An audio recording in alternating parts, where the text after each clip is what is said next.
Welcome to Friday, and we're going to continue what we started last week, which was a little bit about Cross Creek, that marvelous novel that Marjorie Kinnan Rollins wrote. And this is actually about her experiences in Cross Creek itself. I'm going to start reading because this one chapter, I hope to get to the end of it, has at its heart a mystery that connects us right here in Fernandina, Amelia Island, to the world of Marjorie Kinnan Rollins. But, and I'm not going to let the cat out of the bag till I get to that point in the book.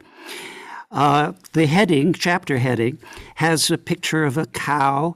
Edward Shenton did the illustrations. And there's a barn in the back and trees, and it's very Floridian. And there's obviously some milking going on.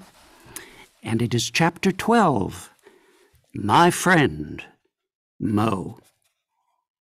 Sometimes there are friendships that have no apparent reason for existence between people set apart by every circumstance of life, yet so firm in their foundation that they survive conditions that would separate friends of more apparent stability. Now, my friendship with Mo was one of these. Mo said and believed that we were friends because we needed each other. In the village, he said once, "Me and her's buddies, see? If her gate falls down, I go and fix it. If I get in tight for money, she helps me if she's got it. And if she ain't got it, well, she gets it for me. We stick together. You gotta stick to the bridge that carries you across." If he had never fixed a gate for me, waving aside any offer of pay, leaving a profitable carpenter's job to do it, for I certainly could not be bothered with the neighbor's stock coming in, could I? If I had never scratched up $1 for him, Mo and I would have been friends. Beyond our admiration of something in each other that might pass for courage, beyond our mutual helpfulness, there was a warm tenderness that made us like to just sit down together on the back steps and talk about the world as we saw it, while 3 or 4 of his boys squatted patiently on their heels, waiting for us to be finished. Sometimes he'd wave his arm at them and boom in his deep voice, "You scrapers go on and eat oranges now. Me and her, we ain't half done talking." He introduced himself on my first Christmas day at the creek. He came out with a man named Whitey, and it was a formal Christmas call. Oh, I was bustling about, cooking Christmas dinner. Some of the family were there, and Mo and Whitey sat on the back steps and visited with the men. I was long past the country noon dinner hour, and I grew uneasy as the turkey browned, and the squash and potatoes were done, and the hard sauce finished for the plum pudding. I took my outdoor shower. I dressed. I delayed, pushing the gravy to the back of the woods range. Mo and Whitey sat on. Turkey was beginning to dry out, and the sauce had stood too long on the oyster cocktails in the icebox.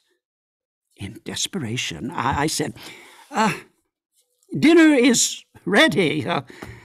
Well, won't you men join us?" Now, according to my bringing up, that was the signal for uninvited guests to be on their way. Now, I found that in rural Florida, to refuse an invitation to a meal, if one is there at the time it is ready or nearly so, is to insult hospitality so grievously that the damage can seldom be repaired. Mo and Whitey had, of course, had their dinner, but to my horror, Mo said, "Thank you, ma'am," led Whitey to the pump stand to wash up. Came in. Family dinner was ruined for me.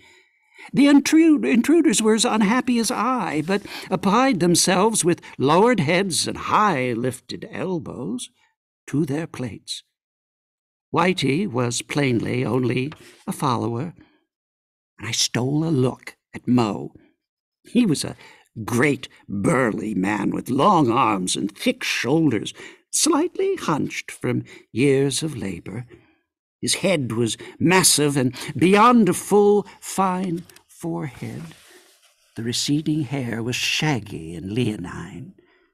There was the look there of a man who might have been a statesman. He had one of the most beautiful speaking voices that I ever heard. It had the deep resonance of a bass fiddle. He plowed his way through the many-course dinner without comment. When I served the plum pudding that had taken so long to make and decorate, he looked briefly at the blanched almonds and the sugared fruits on the top, scraped them to one side, as I should scrape unexpected insects. The dinner had been one of my best, and seemed to me, from the rough, worn clothes and the backwoods speech, that it must surely have been a little out of the ordinary for these men.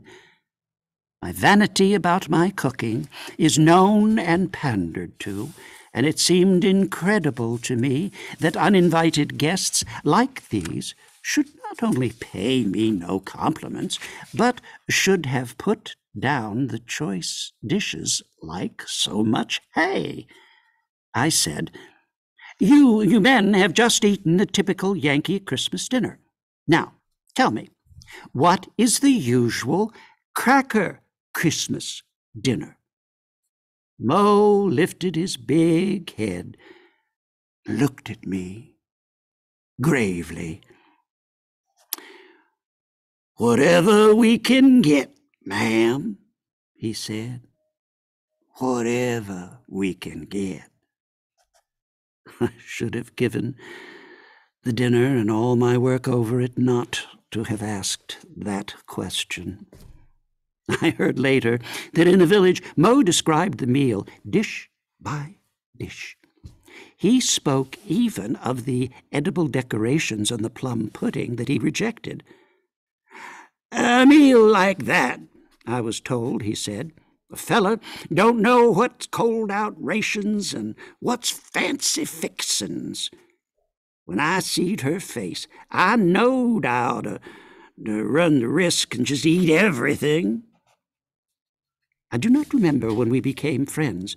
The occasion is bound to have been one when he did me some kindness. Seems to me that it was the hot Sunday morning when he passed by with his boys from a night's frog hunting and found me in hell. I shall always associate my conception of hell with hot Sunday summer mornings at the creek. Oh, and why Sunday morning? Because that is when the drinking portion of the Negro help fails to arrive.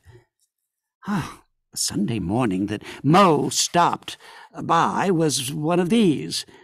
I was without household help at the time, and I slept late without hearing a sound on the place to disturb me. The lowing of the cow finally penetrated my sleep, and I woke in a humid heat to the uneasy sense that all was not well. I dressed, went out to the stillness of a desert island, I do not remember which of the procession of Negro men was the culprit, but whoever he was not there. The cow was old Laura, weather-beaten, gray and gaunt, and the only cow I have known with a more evil nature than hers is her daughter, Dora. Laura was busily and angrily engaged in tearing down the pasture fence. An early daughter, then a calf, little Atrocia, a repulsive creature whom I later traded to a Negro for a week's hoeing, was jumping back and forth through the hole in the fence that Laura had begun. The young bull had broken through the fence by the road, and at the sight of me began bellowing and pawing the earth. One of the chickens, unfed and protesting, got under my feet, tripped me as I made my way through the sand spurs to the pasture gate. It had been fastened with an intricate African arrangement of chains. By the time I had them loosened and the gate swung wide, Laura had knocked down 2 more fence posts and was making her way loftily to the barn. Oh, she then decided to be coy, and food being what I supposed she wanted, refused to go into the pen where it waited. She gamboled like a heifer through the grove, her bony hips heaving, little Atrocia at her heels, in delight at the sudden friskiness of her aged parent. I was obliged to give up getting her into the pen. I lugged the feed trough out into the open by the barn, brought a bucket of water, for the lake was low beside the pasture, and the stock must be watered by hand. I went into the barn for feed. New sack had to be opened, and I bruised my fingers working at the chain-stitch binding. Took a bucket of the feed, emptied it into the trough. Laura was in front of the house eating blue plumbago blossoms and asparagus fern. I climbed up the rickety ladder to the hayloft to pitch down hay, for, the bull must have some of this, too. A chicken snake and 2 rats ran across my feet as I lifted a forkful. A leather-winged bat, disturbed from its slumbers in the rafters, swooped out of the loft, brushing my hair. Setting hen under the hay, flew into my face, floated to earth, squawking and shrilling. I pitched down the hay and descended the ladder. Next to the last rung broke under me, and I slid to the ground and walked limping to the feed trough. Laura had come, eaten all the feed, and now was over by the tenant house. Being full, she had no intention of standing for milking. She had a greedy nature, and I lured her back to the trough with another bucket of feed. Calf was only 2 months old, though weaned, and Laura's bag in mid-morning was full and tight. I had never milked in my life. I'd never expected to milk in my life.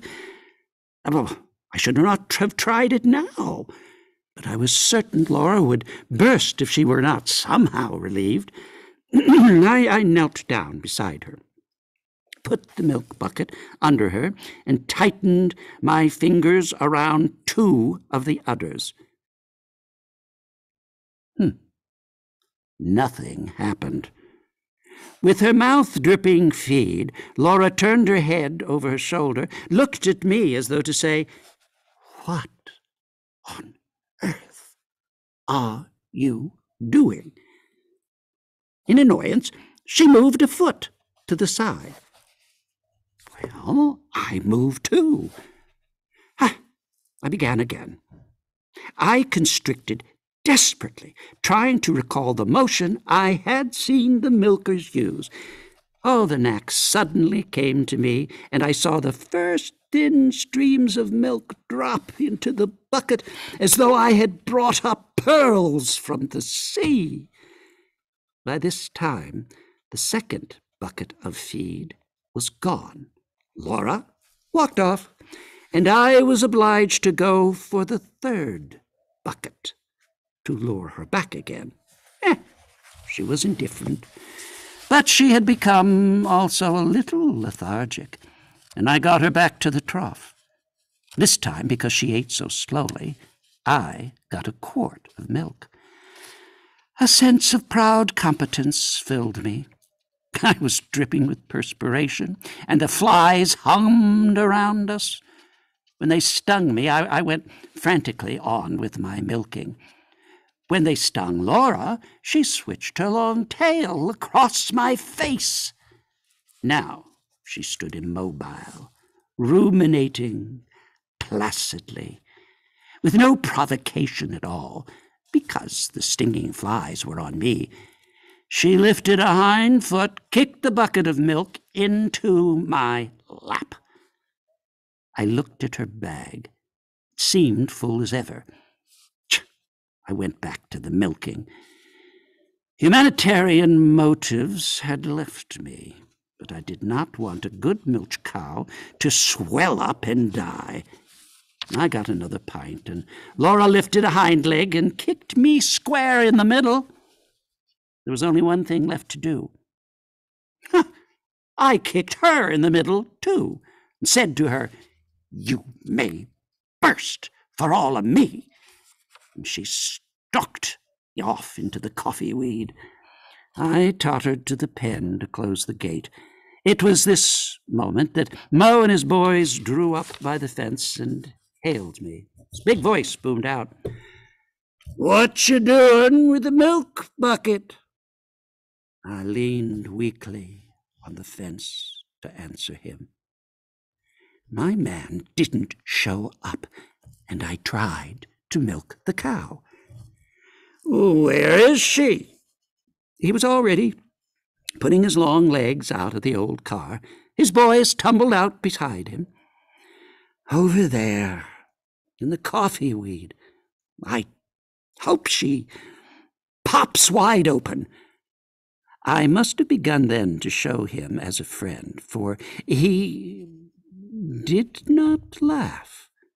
He gave directions to the boys. They scattered to the points of the compass. 2 of them drove back the cow. 2 made a noose of rope from the barn, and all together they held her tied tight to an orange tree, while Mo rested on his heels and milked and stripped her.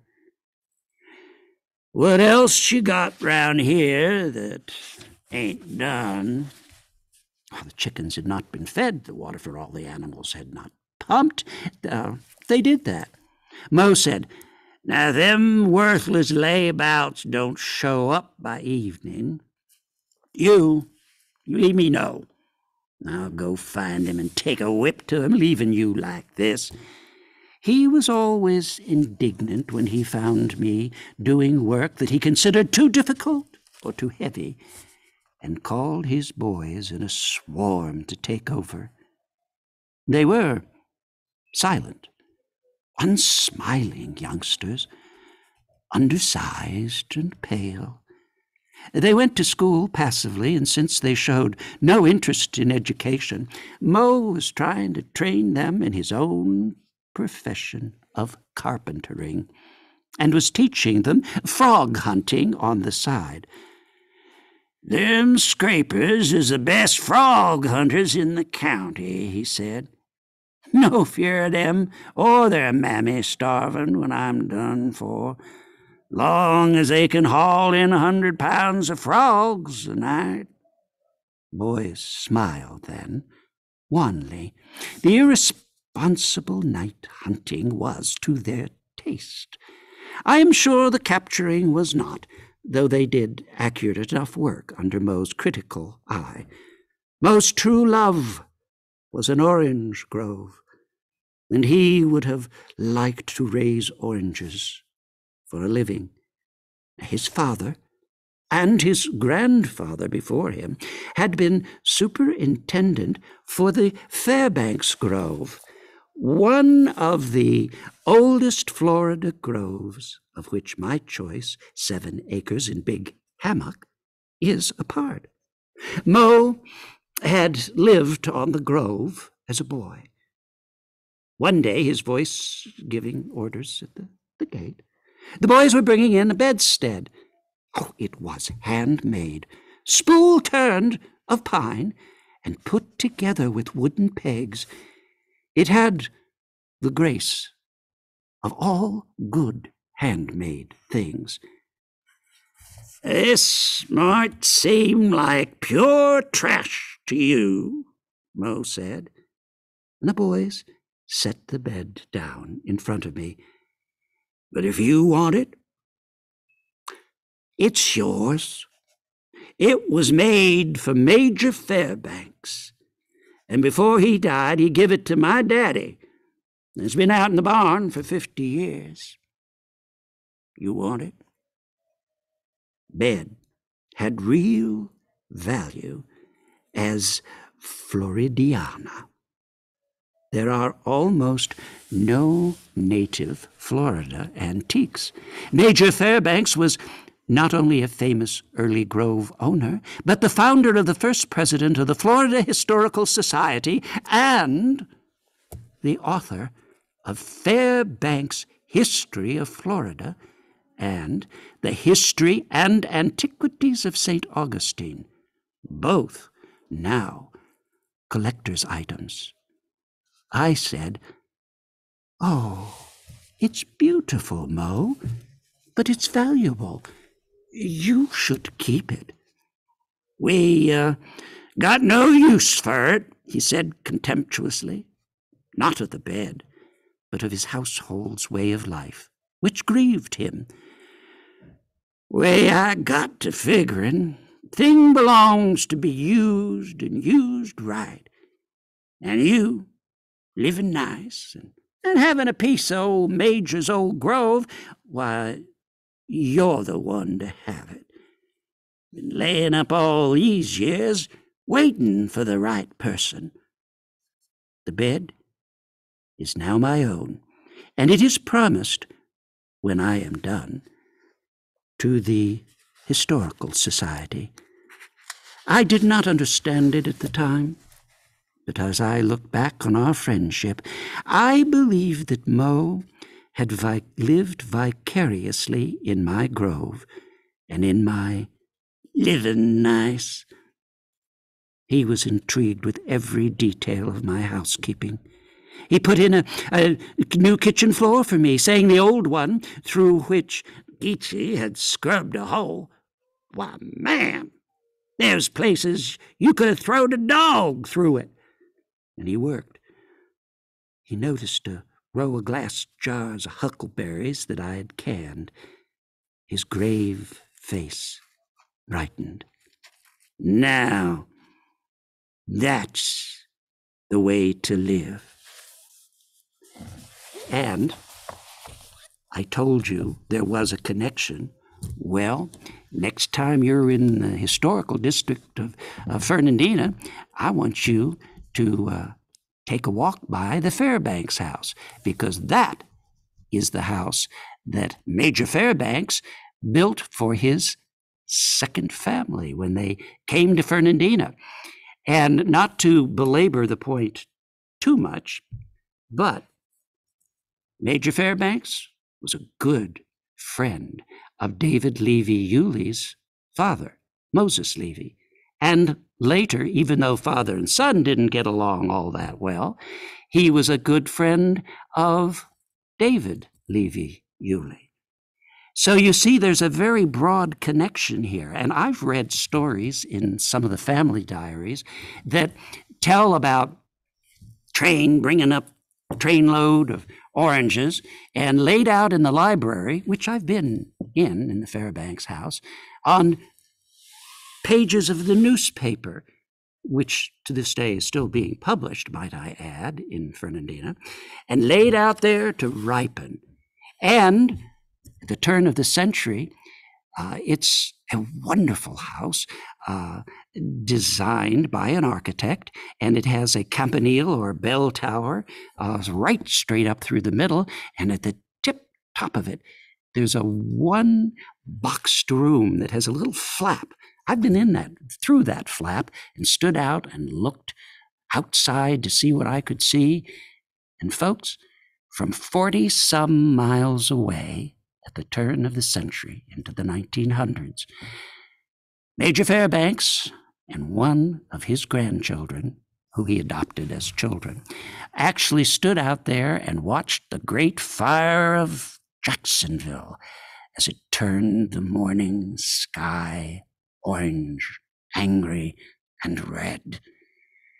He is a part of our local history, and I could tell you so many stories, but folks, keep reading about Florida, because you never know. I didn't know I would stumble upon this Fairbanks connection and the orange groves when I read Cross Creek and Marjorie Kinnan Rollins, but I'll tell you, I could not wait to share that with you today. Major Fairbanks, by the way, I would encourage you to go to our local museum, the Amelia Island Museum of History, because there is a very rare artifact on display there.